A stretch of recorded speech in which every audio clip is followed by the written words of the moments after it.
Hi everyone, welcome back to a new video. I hope you're all doing well. So this video is another Arrtx review. I was sent another bunch of their markers and obviously with the intention of making a little video about them, testing them out, seeing how they are. The different thing about these ones, I've actually had my eye on them for a little while because I'd received a couple of emails from Arrtx asking me to review the other acrylic markers, so I was a little bit like, I've actually already done those, so I feel like it would be a bit redundant to do them again. But I had my eye on these ones, which were the liquid ink markers, which seemed really interesting to me, and I was really curious to try them, so I asked if I could try those out and review them. So they sent me a box, which is really nice. And yeah, so this video is actually going to be a kind of kill three birds in one stone kind of a video, because I'm not only going to be reviewing the Arrtx markers, but I'm also kind of the second less important thing really is we're doing Secret Santa at work at the moment, and I got my boss, but I think he's an avid bird watcher. I feel like he really likes that. So I was kind of like, okay, well look, I'll do a little painting for him and I'll use the Arrtx markers to do it. And it worked out really well. I really like how it turned out in the end. So I hope you enjoy the process and watching as I do it and planning it out and everything. So there's that. Then the third bird that I'm going to kill with this, which is a terrible analogy actually for this video, is I'm also going to do a Q&A. I wrote on my community tab a couple of weeks ago now, maybe, or a week ago, that I've been accepted into the YouTube partner program, which is very exciting, even though I'm a bit like, okay. I don't know how to set it up or do anything like that, but I'm still looking into it. There's a whole kind of part with like the taxes and stuff that I'm a little bit like in over my head about, but I'll figure it out and I want to set that up. But on that note as well, I did write it there, but I also want to say like a massive thank you to everybody who has been watching my videos and who has subscribed, because obviously I wouldn't even be in this position if you weren't doing that. So that's really nice and I really appreciate it, and thank you very, very much. As for the actual review, I really like these. I'm gonna preface this by saying I'm not being paid to say this. I haven't been sponsored or anything by them. They just wanted me to honestly review them. I double checked to make sure that I could give constructive criticism if it's necessary, because I did have a few points that I wasn't super keen on with the last box that I got. Like, I still liked the markers overall, but there were a couple of bits and pieces that I was a bit like, that's not great, I don't like that. So I just wanted to make sure that if anything came up that I could point it out, and they were like, yeah, that's totally fine. So I have the full freedom to say whatever I want. And what I want to say is that I actually way prefer these over the other ones. I have my little list of pros and cons. So I'll go through the cons first, because I prefer to end on the more positive note. Cons is literally, I only have one, and it's that there aren't enough colours. And that's completely a me issue. It has nothing to do with the actual set of colours that I got. The range is already really good. I suppose if I had to push myself to think of another con, another small nitpicky criticism, it's that the colours are a little bit kind of pastel-y when they come out. Now again, this could be on purpose, that could be fully the intention of like how they're making the ink. I'm not really sure. I mean, it's not really a huge deal. They are still really intense. What's not so great with, and I do realise with the video, we're in a really great Irish winter at the moment, so lighting is not going to be the best. It looks like I've done this in the evening. It's actually right in the middle of the day. So yeah, light is not very good at the moment. So I think it kind of makes the colours look a bit duller than they probably are. But I think you can kind of see later on in the video that they are actually really bright. They're just maybe not quite as bright as I would personally like, but again, that is a personal thing. I just really, really like intensely bright colours. The range is good. You have a good selection in each kind of colour range, I guess. Yeah, like there's a nice few greens, there's a few blues, a couple of pinks, so you can't really go too wrong with it. And that's it. Like literally my list of cons, I only wrote down one thing, and that just said not enough colors, and that's just a me thing. So pretty good. I way prefer these to the regular acrylic markers, I think. To go onto my pro list, I prefer the design of the markers. Just the shape of them is nicer. I like that there are these little kind of smiley faces in the barrels that you can like see through into the ink barrel. I think that's really cute. I like that you don't have to stick on anything, that you don't have to like label them yourself. That's great. I like that. Yeah, again, nice color range, really happy with that. Color accuracy in regards to like how close they are to the cap. I think they're grand. I like when I was testing them out, I didn't nothing jumped out to me as being like, oh, that really doesn't look like what the cap looks like. Maybe one or two colors. It was really just when my partner came in and was like, oh, they don't really look like they do on the cap. And I was kind of like, they do though. Like when I was swatching them, I didn't have any kind of reaction where I was like, God, that's really bad. That doesn't look anything like it. For the most part, I was actually fairly impressed with how good they were. In terms of like the nib shape, I think it's way nicer. It's got a bit more of like a curve to it. The other acrylic markers had a kind of very straight edged triangular kind of a tip, if that makes sense. Like the sides were kind of straighter, whereas here there's a bit more of kind of like a body to them. So I don't know. Again, that's a personal preference thing. I just prefer how the tips look and feel. They're nice and narrow at the end, but you can get a really, really nice thick line with them. So they'd be really good for calligraphy, actually, if that's what you're into. The consistency as well of the paint, like that's the one thing that made me really curious about trying them, was that because they were called liquid ink, I thought they would be closer to actual ink than paint, but I think they are still just acrylic markers. But it's but they are a lot more liquid, that's true. And I just really like how they feel. They come out very smooth.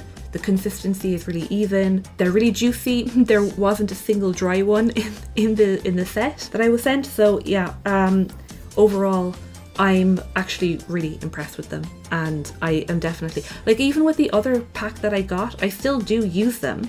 Like today, I do really like using them, but I can see myself using these ones a lot more often.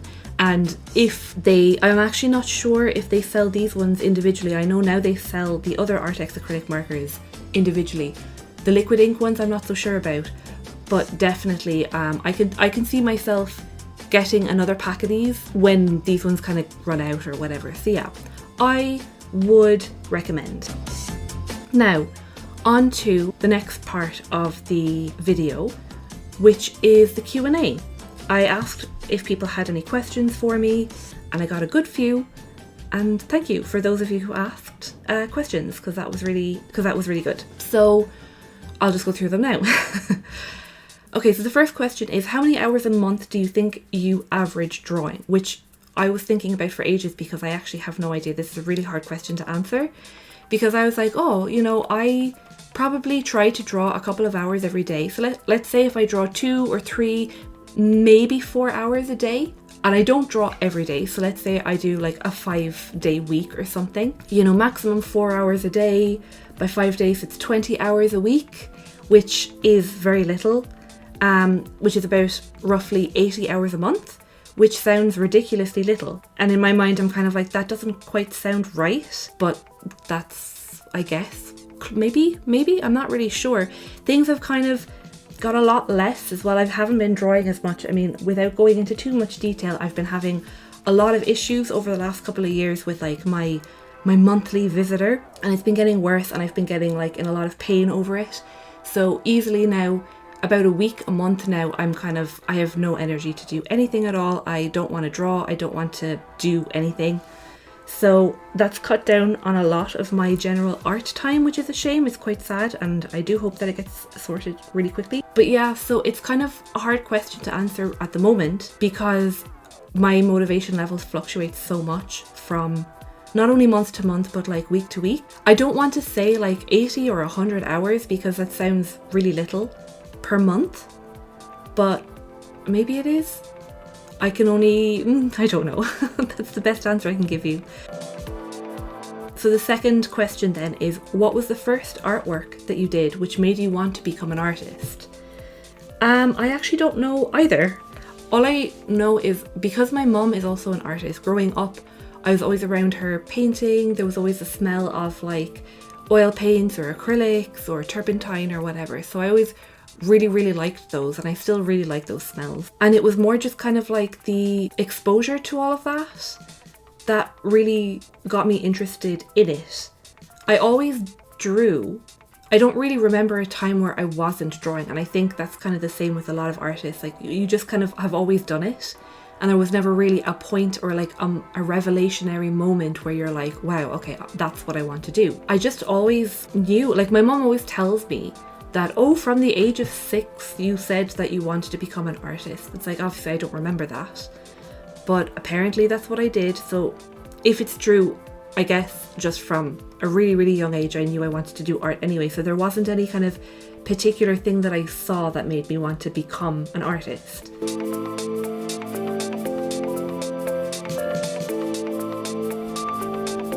Third question is, did you used to keep a sketchbook as a kid? So I only started keeping a sketchbook, I remember, when I was about like 11 or 12. I remember the sketchbook that I got. It had like Hokusai's Wave with Mount Fuji in the background, and I loved it. It was a hardback sketchbook. I loved it. I don't know where it's gone actually. I really want to find it. But that's the first one that I remember having and keeping like fairly regularly.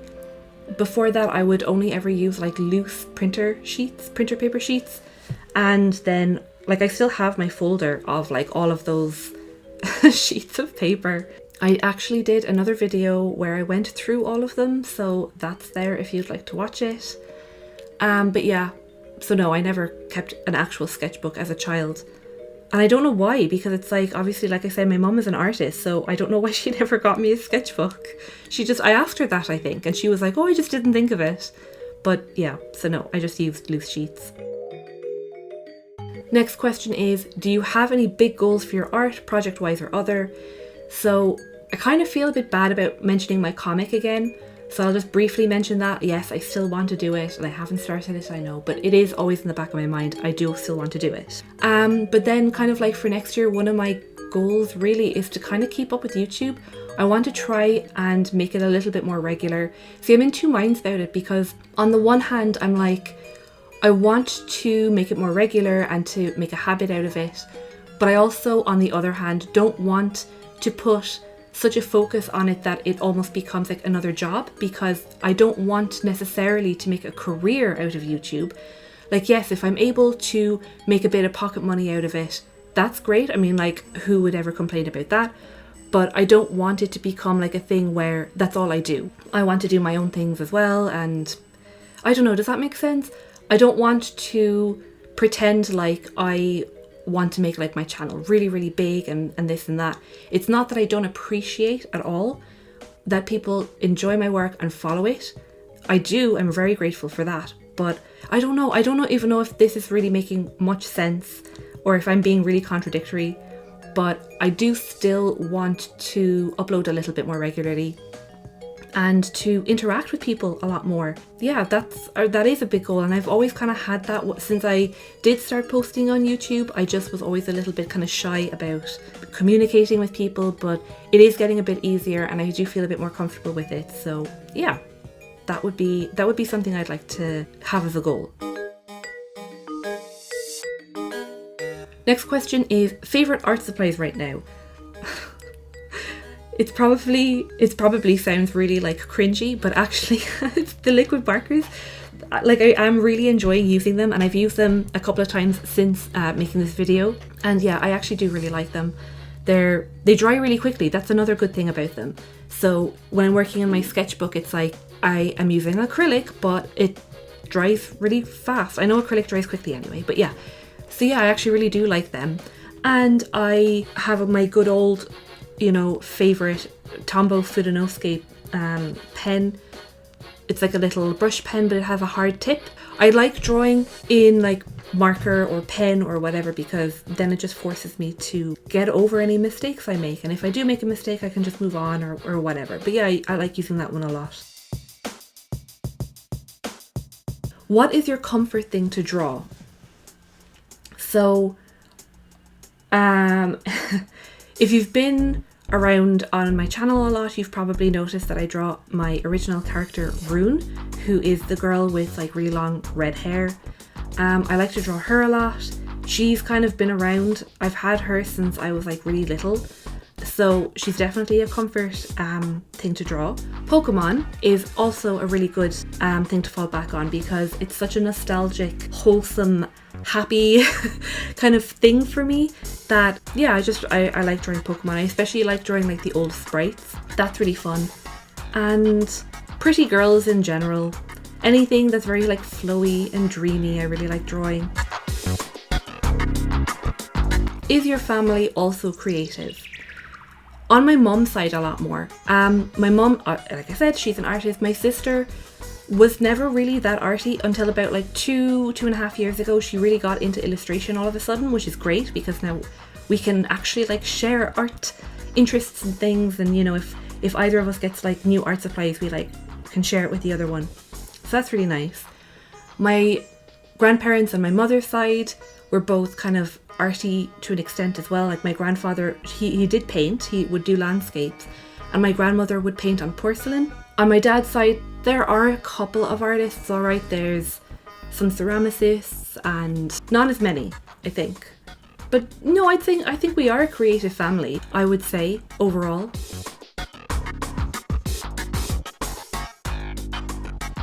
Best art achievement to date. This is going to sound really like cringy, I know, but actually the art trip that I went on at the end of this last summer, like at the end of July, is the most recent one I can think of. I don't really have any like super huge art achievements. I mean, this is one that I value probably a lot more than a lot of other things because it was the first time that I actually organized to go on a trip on my own. I'm not good at traveling alone. I'm definitely not good at flying alone. I'm terrified of flying. But this was okay because it was still in Ireland, so all I had to do was get the bus up. But even just then, it's like I'm just not good at traveling anyway, so especially on my own. So I was quite proud of myself that I just bit the bullet and I organized it for myself and I did it. And then not only that, but it was like meeting a whole group of strangers who like nobody knew each other. Everybody was from all over the place, and you know, we were all kind of in the same boat where it's very hard to just suddenly insert yourself into a large group of people that like you've never met before or in really minimal interaction, and then by the end of it you're all like really good friends or on very friendly terms with each other. So that was really nice, and for me that was an achievement. Yeah, I think a lot of people would probably kind of feel that that's a bit like small, but you know, whatever. For me that was an achievement. I'm glad that I did it. The last question now is, if you could be put up anywhere in the world for a week for free just to make art, where would you want to go? So I would have to say Japan. I am dying to go back. I'm like checking the flights and like the ticket prices regularly. Not that I aim to go back soon because they're still too expensive, but I would absolutely love to go back. If it were for a week for free, definitely. I'd love to go back to like the countryside, find a little place out in the country, rent it, stay there for a while, and then just like walk around every day, use that as kind of like base of operations, and then like every day kind of go out, draw. Oh, that would be so nice. I would love to do that. Yeah, I've been like trying to look up places to rent for like a month, but it seems to be really hard to do. Like that isn't just a hotel or an Airbnb or well, actually no, Airbnb would probably be okay, but they're all so expensive as well. But that would be the dream. That would be my ideal kind of little holiday in the countryside, Japanese countryside. That would be perfect. I would love that. Okay, and that's all, actually. I'm going to leave it there. Thank you so much for watching. I hope that this review was interesting. I hope that my chat was interesting and that you enjoyed the process of me doing this little Secret Santa present. So I'm going to leave it there and I'll see you in the next video. Bye!